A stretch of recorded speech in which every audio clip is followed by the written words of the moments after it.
All right, Hello, all hello, right. hello. Welcome everyone. This is episode 4 of Is Anybody Out There?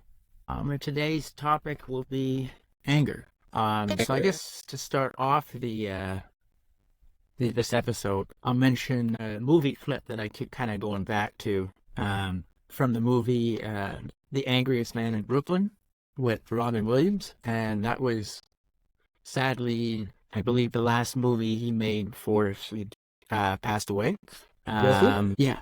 Cool. And anyways, I mean, in the movie, for me at least, I felt like I could see that some of what he was saying was not. It felt more Scripted, than just acting. It but felt more. like It it was kind of felt a a personal little thing. bit too genuine, right? Yeah.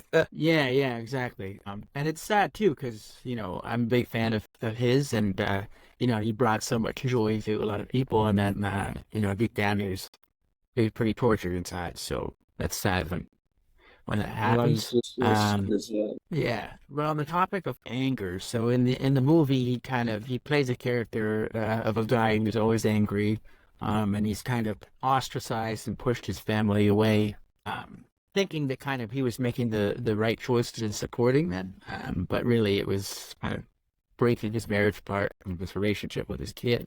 And he finds out, I don't want to talk about the whole movie without everyone seeing it, but he finds out that he only has a few hours to live. So the movie is his journey from being this angry guy to trying to kind of repair everything in a matter of hours.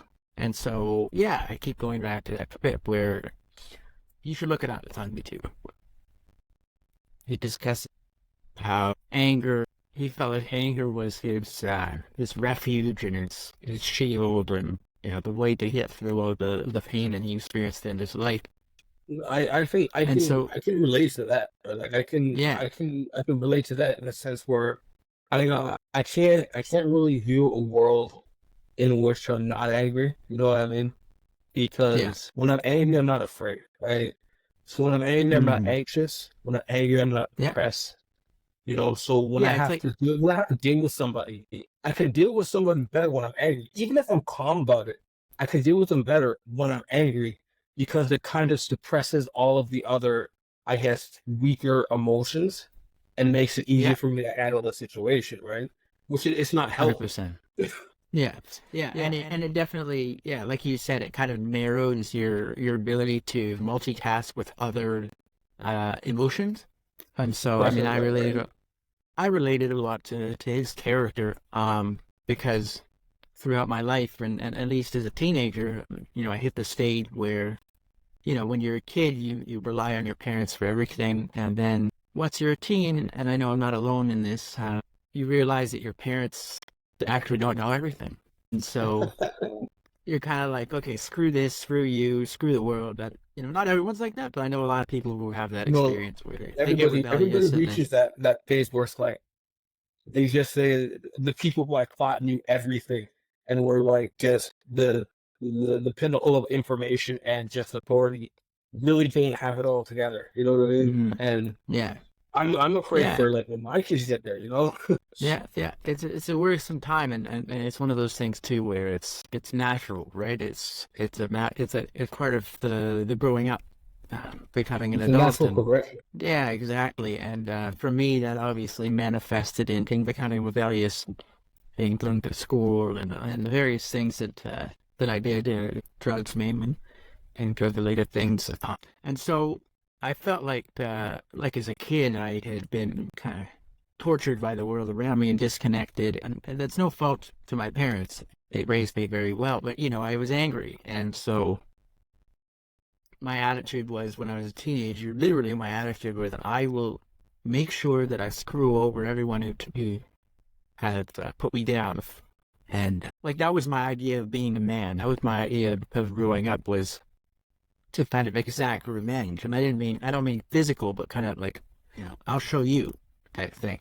You get your own, And right? Yeah. yeah, it took me far, and that's one of the things I want to discuss is anger can take us really far. It can give us motivation to do things, but it's kind of a double-edged sword in that, you know, as far as it'll take you and as much motivation it'll give you, it also kind of rots you from the inside out, if you let it.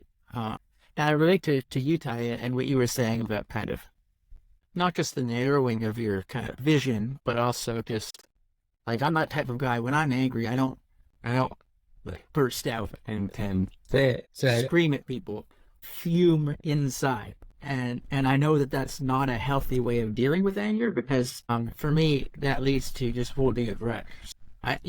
It's not just a matter of bottling anger for me, but it's also just I don't talk about it as much as perhaps I should, and because of that, I have a tendency to form negative opinions of others, That and it and kind of and grows inside, right? I think it's something yeah, that festers and grows because you don't deal yeah, with it. it's like You hold on to it it's so like much.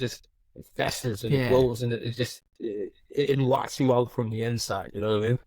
it's like a cancer, anger is natural. It's just a human emotion. So, but what you do with that anger kind of determines the way you decide to lead your life. And in the case of the movie, Angriest Man in Brooklyn, I kind of related to the character as it starts to, like, he does all this growth, and trying to change his ways in the movie, right? Which was only supposed to be a matter of hours of the day, right? Until he passes away. And so I kind of relate to his character in that, ultimately I came to the decision, I'm still working through my anger, but I came to the decision that, if something were to happen to me, negative, like I died, got really sick, I wouldn't want to, like I refuse to leave the world in an angry state. And you don't want that And, to be your legacy, right? You don't want that to right, I don't, be what you left behind is just this memory of this person who was full of rage and just yeah, contempt, right? You don't want to leave that behind. yeah. And the other thing to consider is that, at least with my own history, I've kind of felt like either with other people, like life is too short to spend it being angry, and you got to think it's a bit like being sick. You have to think about your own health. Do you want to, live a life of being tortured by this anger, or do you want to try to overcome it? And the reality is, people are going to hurt you. People are going to make you mad. Whether it's your family, whether it's your boss, it's just inevitable. And the reality also is that we as people will also let down others and make them angry and do things that we shouldn't have done. And that's just part of being human. It's a science. The world actually rewards people like that, though. I was from a corporate standpoint of like where the bosses are looking at you. I Yeah. was the absolute best manager when I was furious all the time. I would flip out on people to the point where people wanted to quit. We'd get new people who came in and they would work and it would be like, okay, see how good they are. And they would see me flipping out and going nuts. And then they talk to people like, is this guy okay? What's wrong with this guy? What's going on? Yeah. Those people wouldn't last. But the owners love me for it. They love when I was that kind of person. Mm. They love when I would rip somebody apart on my food and just go absolutely nuts on them. And I would go crazy on the person. And I'm not proud of it. I'm not proud of it at all. But Mm. I would go absolutely crazy on some people, just nuts. The owners, they were happy. That's the kind of manager that I wanted. And Mhm. so I went into anger management, I think maybe two times. First Mhm. time, it just sort of had me get a handle over it. But it wasn't I would still let it out because it was easier that way, right? It was Mhm. easier to be like, this person's not doing anything. So I'm gonna show everybody and yes, it's by flipping out on this one person. It's not everybody in here, me going out on this one person. So I would still lose my shit. And so then when I finally went to like I think it was like my second or third time through anger management and I pulled that back. I was no longer the goalkeeper manager, and I was not that guy because I would try to find other avenues in order to help people work. I no longer had that fear factor, but then it's like also people then reward the person who is like that as well because now people didn't want to listen to me the same way because I wasn't giving them the same negative reinforcement. So because I wasn't screaming and losing my shit, people were not responding to me in the same respectful way that they would have normally, and it made my job very difficult. And I tried to change and lead from a very compassionate standpoint, and it ended up causing a lot of problems for me. And it's like, so Yeah. when I sit down and I think about it, it's like, it's almost like that guy had it better than I. He had a better Yes. opportunity than I do. He has a better career outlook than I do because he'll just get what he wants. And if you don't give it to him, he'll scream about it and then give it to him anyways, right? Because he'll be Yeah. afraid. So I was living in a world where I was forcing people to be afraid of me. And then when I decided to, I guess do things the right way, Mm. things didn't work out the way I you think they would. Because you think Yeah. approaching things the right way, being diplomatic, being fair, speaking to people with respect would garner respect back. But it didn't. It just had people try to walk over me. And so then that was it. And then that's around the time like I left there and then you met me, right? And I was still Yeah. trying to be very diplomatic and very Yeah. respectful to people and like that. And it's Which like you it were. doesn't Yeah. work. I think that's right, but it doesn't work as much. But it's like people were more afraid of, our grocery manager than they were of me. It's like but I seen them more. It's just that he would get more angry, and I would try to like I let just talk it out. And Yeah. it's funny how the world rewards poor behavior. It just rewards you for treating people poorly. It rewards you. And that just kind of shows our psychology as people, as individuals, that is something that we respond to better than being treated with dexterity and with compassion. Yeah. It's wild, I think. Yeah. So two things came up from Yeah. what you said that I kind of derived from what you were saying. First off, it sounds like we agree that anger is the easiest way Oh, to do things. so easy, so Yeah. easy. It is so easy. If I So started like more, that way again, yeah, it would be like riding a bicycle, and it'd yeah, be awkward at first, and then it'd be a run, and I wouldn't even stop. It's so that's easy. right. That's right. And then the second thing you were saying was about, rewarding kind of that way of being. But that makes me think a lot about my own life and as a rebellious teen going through the addiction. Part of my way of getting revenge was in my mind that anger would lead to respect and fear would lead to respect. But that's not Yeah, respect, that's fear. But they're it's very similar. very And similar. so yeah, but there's a thin line differentiating the two from one another in the heat of the moment, right?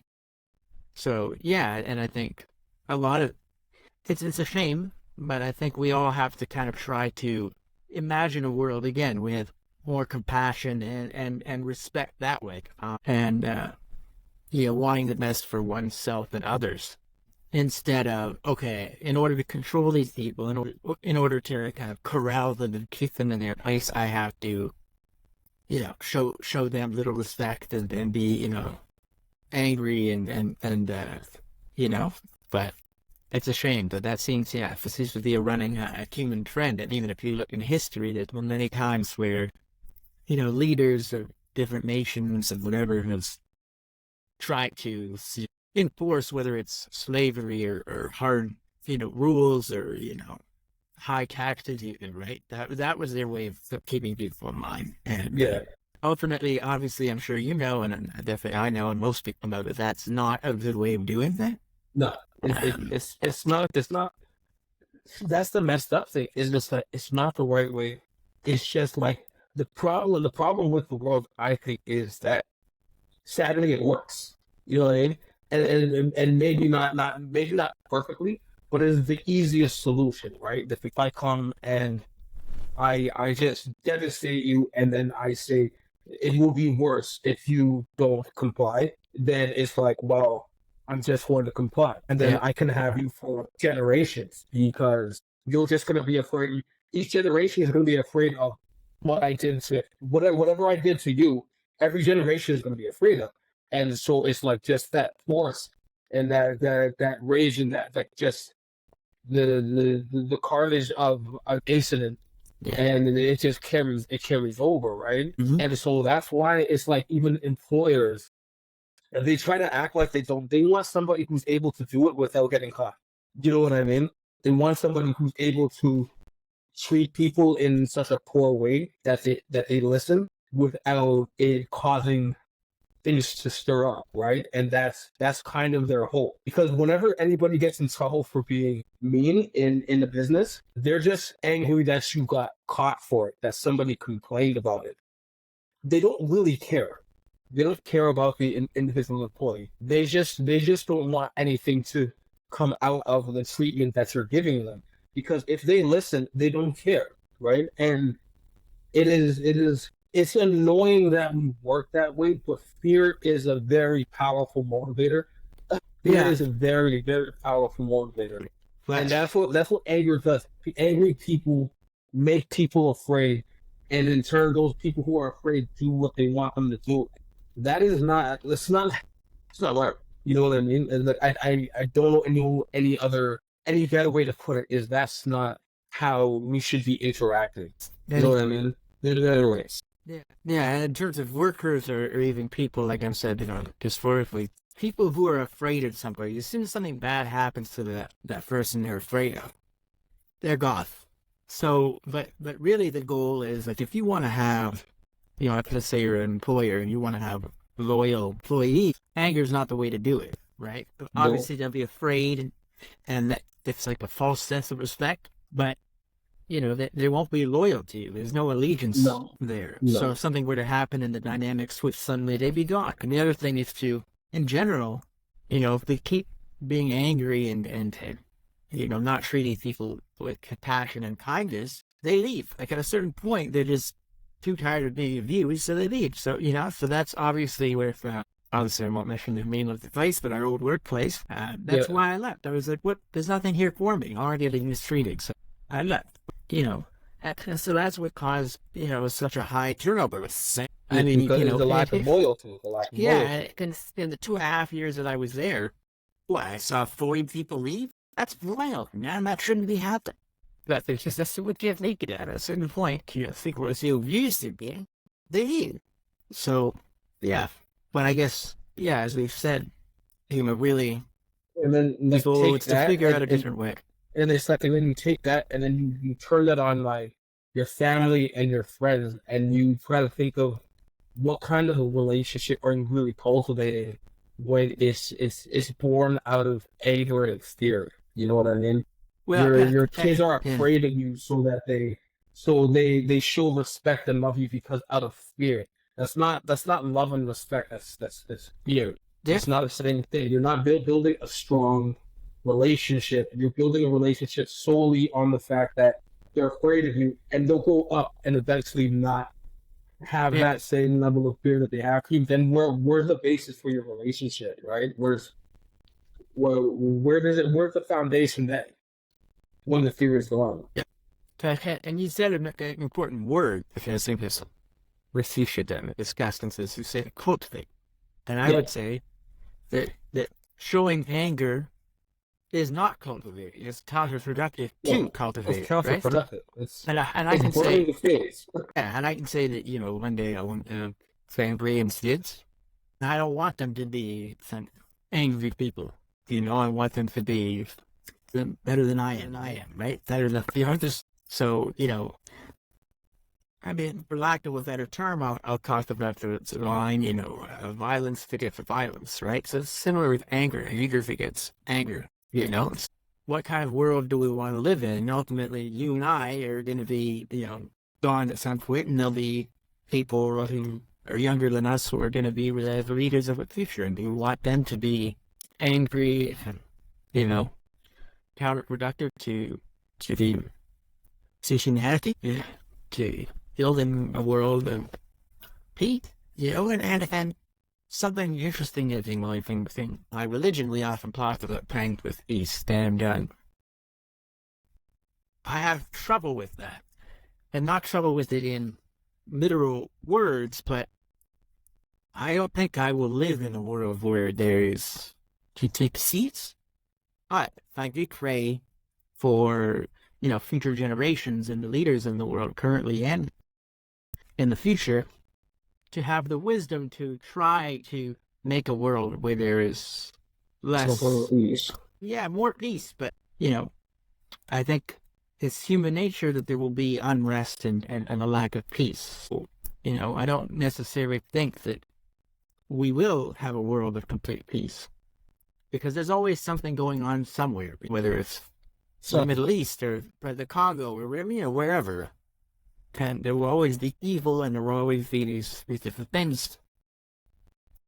So I personally don't pray for that, but I do pray for the people in the future to be wise, to be compassionate, because it's easy in this world to think that there's no good, and there's a lot of reason to believe that. But I have, as much as I've seen, humans do bad things to humans, I've met really good people along the way, along my journey. So the good exists. And so, part of the way I combat my anger is how do I what word? To surround myself with people who are determined to live a good life and not to be angry, and some similar like-minded people. And it's a struggle. Anger is a struggle to deal with for many, if not everyone, at some point. When you have a grief and loss, I feel that the first stage of getting through that is the anger.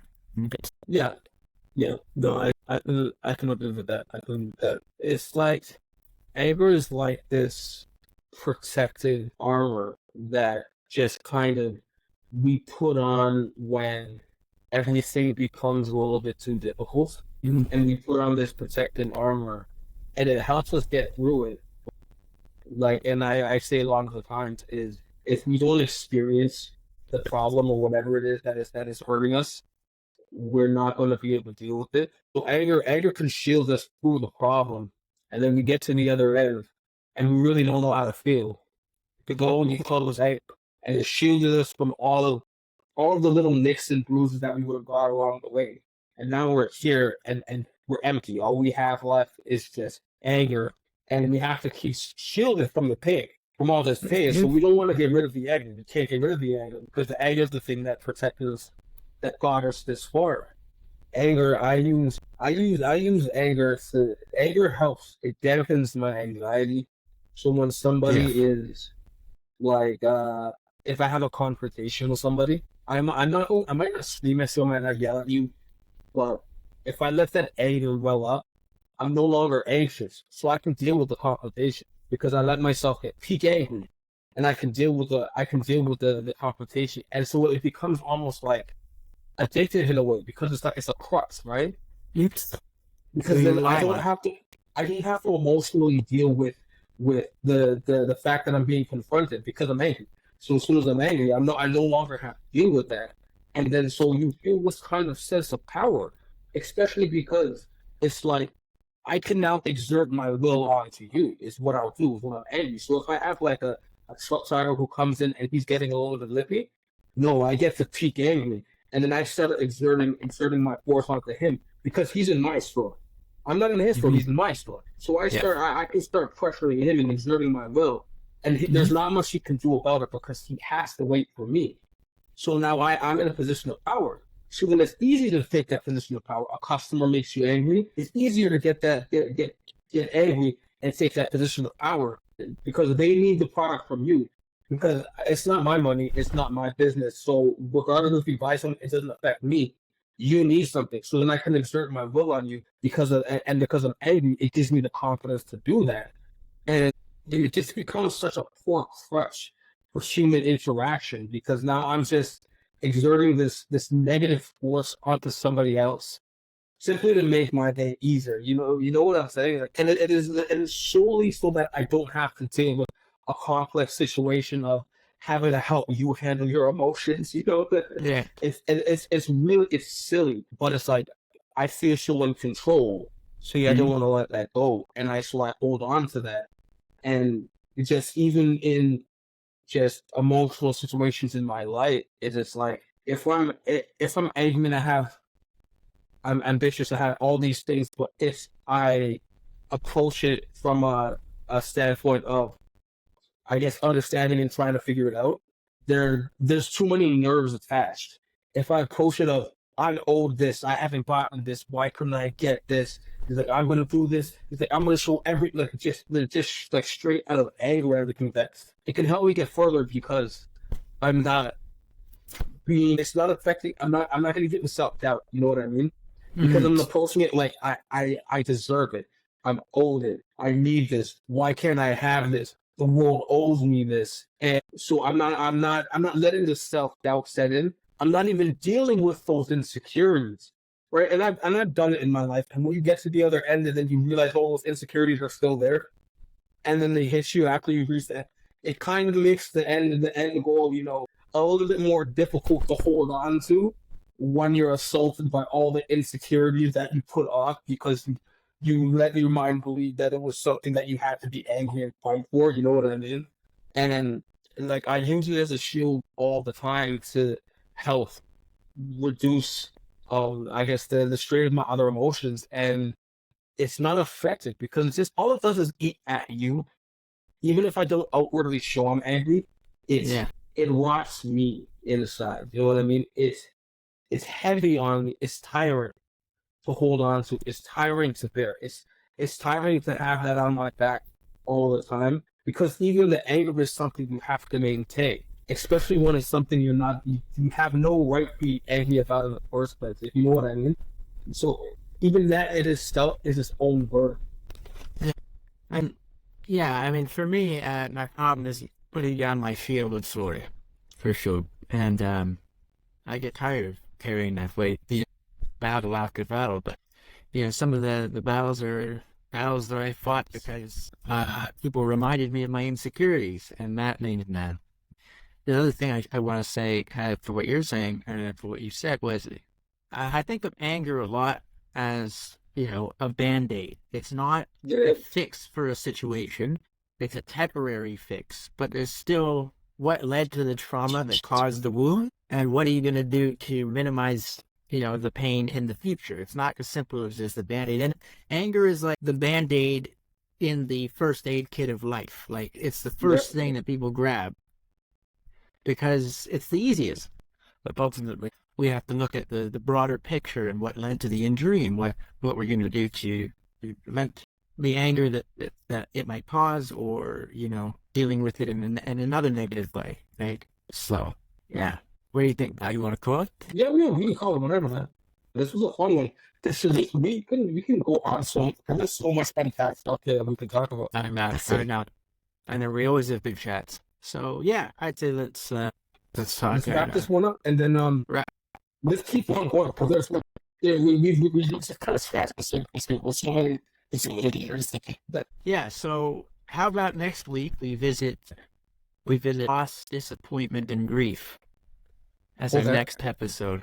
okay I'm down So for it. great, that we'll do it then. Anyways, so thank you everyone. This was episode 4 of Is Anybody Out There, and it was great to speak to you, Ty. And I hope that all you viewers will find merit in what we were discussing, and maybe some of the things struck a chord with me, because that's the goal. And That's the our goal. goal is to connect people and make people feel less alone. So, all right, Yeah, everyone. man. Have a Take good one. care. See ya.